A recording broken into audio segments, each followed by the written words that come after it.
Guys, इस Indian solo founder ने अपने SaaS प्रोडक्ट को सेल करके 6 मंथ्स में $80,000 का रेवेन्यू किया है। एंड इसने कुछ बहुत ही ज्यादा यूनिक प्रोडक्ट नहीं बनाया है, एक बहुत ही सिंपल प्रोडक्ट बनाया है जिसको हम भी AI टूल्स को यूज करके बिल्ड कर सकते हैं या फिर क्लोन कर सकते हैं। उससे भी ज्यादा इंटरेस्टिंग ये है कि मार्केटिंग के लिए इसने कोई स्पेंड नहीं किया है, ना इसके पास फॉलोइंग थी बहुत ज्यादा सोशल मीडिया पे। स्टिल 6 मंथ्स में ये 1200 पेड यूजर्स तक पहुंच चुके हैं। अभी मार्केट में बहुत सारे ऐसे स्टार्टअप्स हैं जो कि multiple AI models in single interface का फीचर देते हैं एंड उन्हीं स्टार्टअप से ये प्रोडक्ट इंस्पायर्ड है। थोड़ा सा ज्यादा स्मार्ट है, थोड़ा सा ज्यादा बेटर है। स्क्रीन पे तुम देख सकते हो ध्रुव राठी ने अभी रिसेंटली AI फिएस्टा लॉन्च किया था जो कि सेम ही चीज ऑफर करता है। एक ही इंटरफेस पे तुम मल्टीपल AI मॉडल जैसे कि क्लॉड हो गया, ChatGPT हो गया, डीपसीक हो गया, इनको एक्सेस कर सकते हो। लेकिन आज का जो हमारा प्रोडक्ट है रैबिट होल्स AI, वो थोड़ी सी डिफरेंट प्रॉब्लम को सॉल्व करता है। तो हम ChatGPT पे जब भी प्रॉम्प्ट्स देते हैं एक टॉपिक को लेके, लेट्स से वो टॉपिक A है एंड उसके बारे में हम ChatGPT से बात कर रहे हैं, उसके बाद उस टॉपिक के अंदर कुछ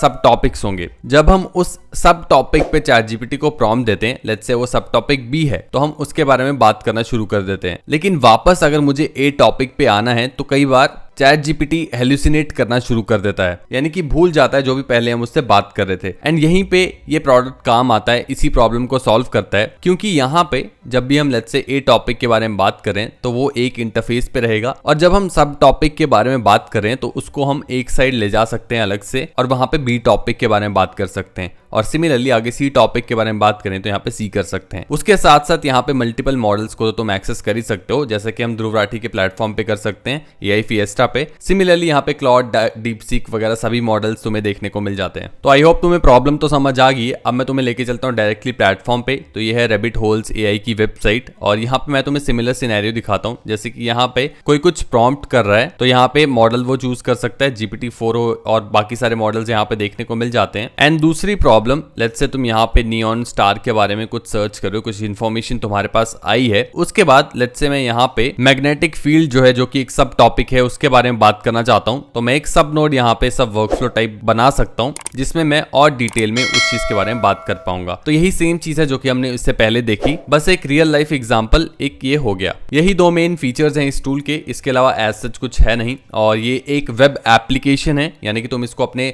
लैपटॉप पे डाउनलोड कर सकते हो और वहां पे एप्लीकेशन की तरह यूज कर सकते हो। ऑनलाइन तुम इसको यूज नहीं कर पाओगे। रेवेन्यू मॉडल तुम यहाँ पे देख सकते हो, 1 टाइम डीले ऑफर करते हैं, यानी कि लाइफ टाइम के लिए तुम्हें सिर्फ $90 पे करना है और इस प्रोडक्ट को तुम यूज कर सकते हो जितना भी चाहो। एंड इंटरेस्टिंग बात यहाँ पे ये है कि पहले ये लाइफ टाइम डील ऑफर नहीं कर रहे थे, पहले ये सब्सक्रिप्शन मॉडल पे काम कर रहे थे। पर जैसे ही इन्होंने शिफ्ट किया, पिवट लिया from subscription to 1 time payment, वैसे ही इनका रेवेन्यू ग्रो होना शुरू हुआ है। उससे पहले ये ऑलमोस्ट डेड प्रोडक्ट था। एंड इसका बिजनेस मॉडल बहुत ही ज्यादा इंटरेस्टिंग है, क्योंकि यहाँ पे तुम्हें क्या करना होता है, यहाँ पे तुम पढ़ सकते हो bring your own API keys. तो अगर तुम कोई भी मॉडल यहाँ पे यूज करना चाहते हो तो ये अपनी API नहीं देते हैं, तुम्हें अपनी API की डालने पड़ेगी अगर तुम किसी भी मॉडल को एक्सेस करना चाहते हो। एंड इससे होता क्या है बिजनेस पॉइंट ऑफ व्यू से, अगर तुम ऐसा प्रोडक्ट बनाना चाहते हो, प्रोडक्ट काफी सिंप्लीफाई हो जाता है, क्योंकि कितने टोकन तुम्हें मिलेंगे पीछे से अगर तुम APIs को बाय कर रहे हो, और आगे तुम्हें अपने यूजर को कितना चार्ज करना है, ये सारी कॉम्प्लिकेशंस यहाँ पे हट जाती हैं, क्योंकि यूजर अपनी ही API यूज करने वाला है। साथ ही में एक और चीज जो कि काफी इंटरेस्टिंग है वो ये है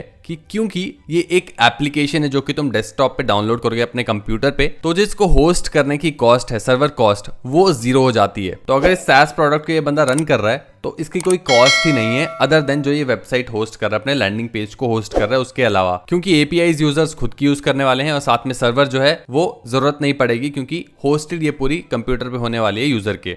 अब अगर मार्केटिंग की बात कर लें तो तुम इस फाउंडर की प्रोफाइल देख सकते हो, लिंक्डइन प्रोफाइल। कुछ ज्यादा फॉलोअर्स नहीं है, अराउंड 500+ कनेक्शंस है, 813 फॉलोअर्स हैं। और साथ ही में अगर मैं ट्विटर अकाउंट दिखाऊं उसका, तो यहाँ पे भी अराउंड 1200 या फिर 1300-1400 फॉलोअर्स हैं। तो ज्यादा फॉलोअर्स नहीं है, डिस्ट्रीब्यूशन इसके पास इतना नहीं है। लेकिन ये जो प्रोडक्ट पे सारी सेल्स आई हैं, ये लिंक्डइन और ट्विटर और साथ में प्रोडक्ट हंट पे जो लॉन्च किया है वहीं से आई हैं, और कोई एक्सटर्नल मार्केटिंग यूज नहीं की गई है। एंड यहाँ से हमें पता चलता है कि कितनी पावरफुल हो सकते हैं ऐसे सोशल मीडिया प्लेटफॉर्म्स अगर तुम राइट टारगेट ऑडियंस तक पहुंच पाओ। यहाँ पे तुम ट्वीट्स देख सकते हो, इसने काफी ट्वीट्स किए अपने प्रोडक्ट के बारे में, लेकिन कम फॉलोइंग के साथ तुम्हें इतनी रीच नहीं मिलती ट्विटर पे अगर तुम अपने प्रोडक्ट के बारे में ट्वीट्स कर रहे हो। उससे बेटर होता है अगर तुम लोगों के ट्वीट्स के रिप्लाईज कर सको, जहां पे बाकी लोग पूछते हैं कि व्हाट आर यू बिल्डिंग, ऐसे ट्वीट्स लोग करते हैं। तो तो अगर तुम उनके रिप्लाईज कर सको तो वहां से बेटर रीच मिलती है एंड वहीं से इनिशियल कस्टमर बेस तुम एक्वायर कर सकते हो। एंड सेम चीज इन्होंने भी की थी, बाकी लोगों के ट्वीट्स के रिप्लाईज करके, लिंक्डइन पे लोगों के पोस्ट के रिप्लाई करके वहीं से इनिशियल कस्टमर्स लाए हैं। प्लस प्रोडक्ट हंट पे लॉन्च तो किया ही है, इनिशियल कस्टमर्स वहां से भी कुछ इनको मिल गए।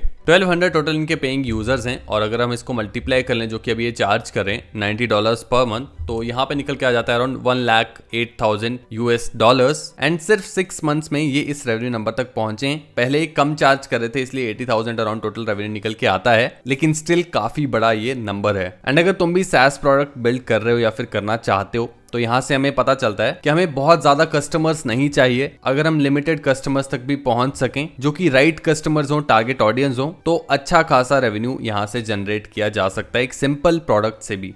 अब बात कर लेते हैं प्रोडक्ट के टेक स्टैक के बारे में, किसको बिल्ड कैसे किया गया है। तो Cursor.ai का इसने यूज किया इस प्रोडक्ट को बिल्ड करने के लिए। Most of the part Cursor से ही बिल्ड किया गया है। उसके अलावा पूरी एप्लीकेशन बनाने के लिए थोड़े और टूल्स लगेंगे, लेकिन अगर एक सब्सक्रिप्शन बेस्ड प्रोडक्ट बना रहे हो ऑनलाइन तो वो Cursor या फिर लवेबल से इजीली बनाया जा सकता है। एंड टेक्निकल स्किल्स की अगर मैं बात करूं तो इसकी प्रोफाइल तुम देख सकते हो फाउंडर की। यहाँ पे कंपनी से इसमें ऑफकोर्स काम किया है, लेकिन एज अ यूएक्स डिजाइनर काम किया है। हालांकि जावास्क्रिप्ट इसके स्किल्स में तुम देख सकते हो, लेकिन प्रॉपर सॉफ्टवेयर इंजीनियर ये नहीं है, एक डिजाइनर का जॉब ये कर चुका है। मुझे कमेंट सेक्शन में बताना अगर तुम चाहते हो हम और ऐसी केस स्टडीज वाली वीडियोस पोस्ट करें।